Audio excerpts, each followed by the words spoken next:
അല്ലളിയാ, അതിപ്പോ എല്ലാവർക്കും അങ്ങോട്ടും ഇങ്ങോട്ടും അറിയുന്നതാണ്. എന്താണ് നിന്റെ പ്രശ്നം? എന്താണ് എന്നോട് ചോദിച്ചു ആരേക്കാം ഒരുത്തൻ ഇപ്പൊ തന്നെ കയറി വന്നിട്ട് നമ്മളുടെ വലുതിനെ വലിച്ചിട്ടിടിക്കും പറഞ്ഞ് പേടിപ്പിച്ചിട്ട് വേണം. എന്തിന്? അതിവൻ ഏതോ പെണ്ണിന് മെസ്സേജ് അയച്ചാണ്.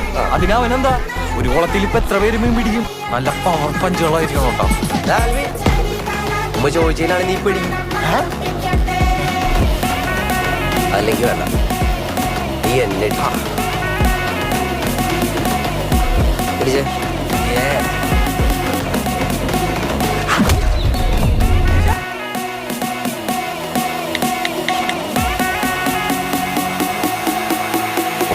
നീ സംസാരിച്ചിട്ട് വാ. കുറെ നേരായി ഉമ്മ കിടന്ന് കളിക്കണം. ഇനി എനിക്കെന്നെ കൺട്രോൾ ചെയ്യാൻ പറ്റില്ല.